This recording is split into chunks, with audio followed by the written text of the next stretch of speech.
Hello friends, this is Mukesh Konai for Saptarshi Mindware EdTech. In our previous video, we discussed about image and its types. We discussed about real image and virtual image. We also discussed what are the differences between real image and virtual image. Today we are going to discuss about another important feature of image, and that is the characteristic of image formed by a plane mirror.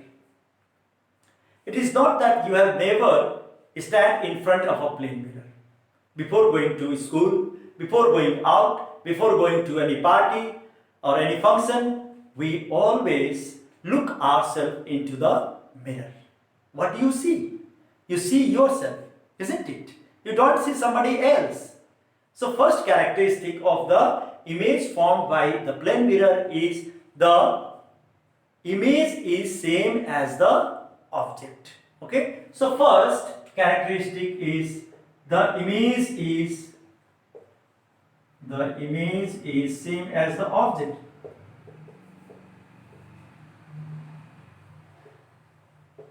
Same as the object. Okay, like now you might have noticed that the distance between you and the mirror is same as the distance between you and the image. So we'll write second characteristic is the distance of the image is equal image from the mirror is equal to the distance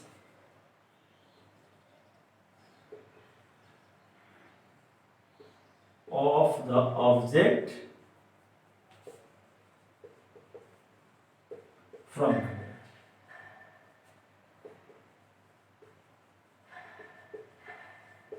Okay. Second, what do you see? The height. You see the height is same. So the size of the object, the size of the image and object are same. The size of the image is same as the object. What else? If you place one screen in front of the plane mirror, will you be able to see that image? No.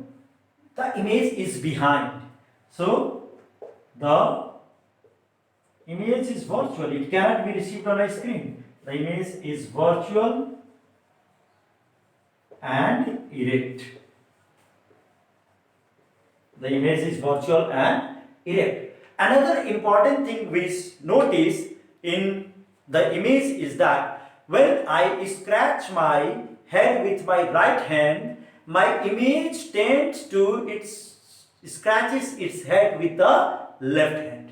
So that property is called lateral inversion. So the image is laterally inverted. The image is laterally inverted. Okay. This property of the image formed by a plane mirror is used in writing the word ambulance oppositely. Okay, it is written laterally inverted so that the driver of the vehicle running in front of the ambulance will see it correctly, ambulance, and then he will or she will give side to the ambulance so that ambulance can pass by fast. Right. So these are few important characteristics of image formed by a plane mirror. Students, we had also discussed that there are another type of also reflecting surfaces, and they are called curved surfaces or spherical surfaces. Okay. So let's see what another type of reflecting surfaces, that the spherical surfaces. They are the spherical surfaces. So spherical surfaces, we will see spherical mirrors. Okay, spherical mirrors. So spherical mirrors, spherical mirrors. So spherical mirrors are those mirrors which are carved out from the hollow glass sphere. Say this is a sphere. So if I cut two mirrors from here, I'll get shapes like this. So these are, so spherical mirrors are the mirrors which are cut from hollow glass sphere. Now if I polish one side of this mirror with opaque object and a silvery object material, like I here also I polished this surface. Now I have two reflecting surfaces. You can see one is externally bulged, so I call it convex, and this is internally curved, so I call it concave. So we have two types of spherical mirror, convex mirror and concave mirror. So spherical mirror, what are spherical mirrors? We will write what are spherical mirrors. The mirrors which are cut from hollow glass spheres. Hollow glass spheres are called spherical mirror. Are called spherical mirrors. Spherical mirrors. What are different types of spherical mirrors? There are two different types of spherical mirrors. So, what are they? Convex mirror, and second is concave mirror. I explained you what is a convex mirror and what is a concave mirror. So the mirror whose reflecting surface is externally curved, that is called the convex mirror, and the mirror whose reflecting surface is internally curved, that is called the concave mirror. Now let's see a few important terms related with this spherical mirrors. So important terminology related to spherical mirrors, that is convex mirror and concave mirror. So important terminology, important terms we can say related to spherical mirrors. Spherical mirrors. Okay. So important terms. As I said that these mirrors are cut from hollow glass spheres. Okay. So that means what? To draw anything circular or spherical, we must have a center. So students, it must have one center, and that center is called center of curvature. So center of curvature. So center of curvature, we denote it by C, and it is the center of that hollow glass sphere from where you have cut the sphere. Okay. So it is the center of the glass sphere. It is the center of the glass sphere. Center of the glass sphere, from which you have cut the mirror. From which we can say which the mirror has been cut.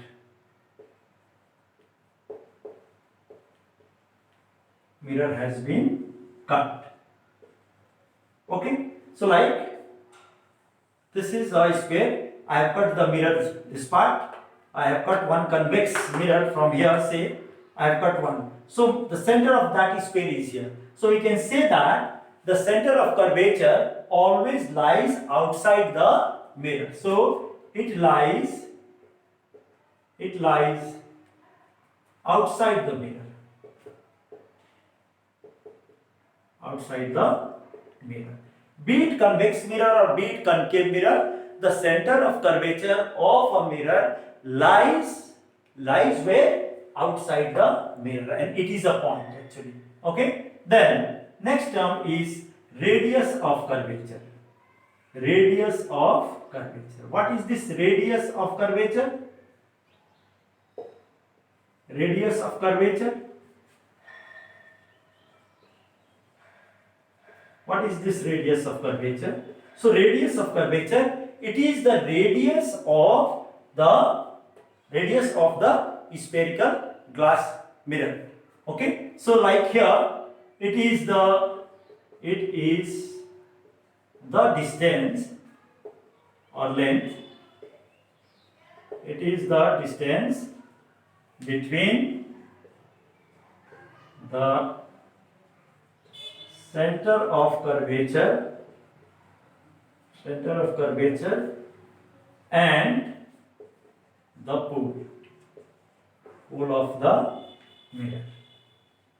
Okay, so for convex mirror, radius is r is what? Positive. And for concave mirror,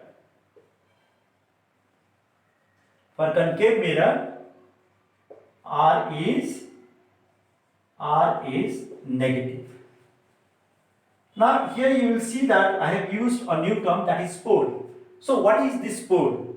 What is pole? Pole is the center of the reflecting surface. So I write here, what is a pole? So pole is the center of the reflecting surface. Like for say, this is the reflecting surface. So the center of this point is the pole of the mirror. And all the spherical mirrors, they are circular in shape. Okay, so means they have one center. Okay, so center of, so this is the pole. What is pole? We denote it by P. So it is the center of reflecting surface of the mirror. Surface of the mirror. Okay. Now, so pole is located on the mirror. But center of curvature is not located on the mirror. Okay. Next, another important term we have is principal axis. What is principal axis? So principal axis, fourth point is principal axis.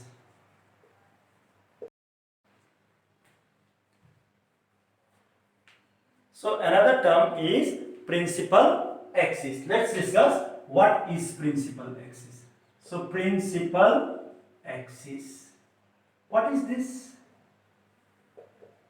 Principal axis as an imaginary line. It is an imaginary line joining the pole and center of curvature. So an imaginary line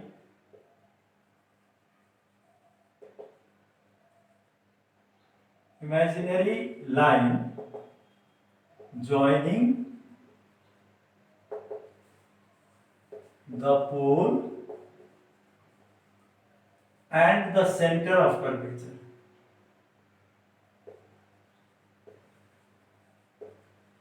Center of curvature is called principal axis. Principal axis. Okay. So then next term is focus. What is focus? So focus, another term is focus. We denote it by capital F. So focus, students, focus is, what is focus? Sometimes we tell you, focus on your studies. What does this mean? Means you have to concentrate on your studies. Okay? You have to concentrate on your studies. Means all your potential should be concentrated on your studies. That is it. So here, focus, the point, it is a point. The point where parallel rays of light parallel rays of light meet or appear to diverge. Appear to diverge from after reflection or even refraction also. After reflection is called focus. This is called the focus point. Okay, we denote it by F. So you may ask one question that, sir, you told that images are also where rays of light actually meet or appear to diverge. So what is the difference? Then is focus image point? I'll say yes. If the rays of light are parallel and all the rays converges on the principal axis, then focus is the image point also. But if the rays of light are parallel and after reflection they are not converging, they are simply intersecting at any other point, then that point is the image point. Okay, I will show you by examples. So before we go to that topic, let's first finish this terminology. Then another weird topic is focal length. So focal length, we denote it by small f. It is the distance or length between pole and focus. Pole and focus of the mirror. Focus of the mirror. Okay, so this is the focal length, right? The focal length of concave mirror. So the focal length of concave mirror is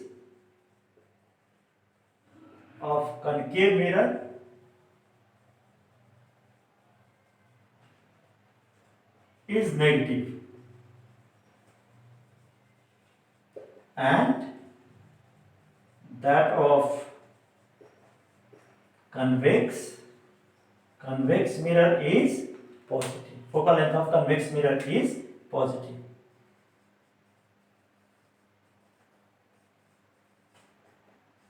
Okay, so now let's another very important term we have is aperture. What is aperture?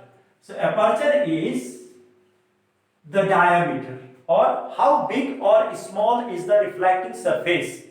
So you measure it by the diameter because the mirrors, as I told you, are circular in shape. So here I will tell you what is an aperture. Aperture. Okay, we denote it by A. So the diameter of reflecting surface of the mirror. Reflecting surface of the mirror is called aperture. Now students, we know that if the reflecting surface is very big, then more rays of light will be incident on it. And if they converge after reflection, if they converge at any point, an image will be formed, as we have already discussed. So this more rays of light, when converges at one point, the brightness of the image will be more. Like you might have focused the sun rays on a piece of paper, then you see that bright spot because more and more rays are being concentrated at one point. Okay, so this is due to why the surface is so big, the brightness of the image is very, very intense. So we can correlate that the intensity or the brightness of the image depends on the aperture of the mirror. Okay, So I hope you enjoyed my class. Thank you for watching. Next time I'll come with next video. Keep watching Saptarshi Mindware EdTech for more educational videos. Thank you.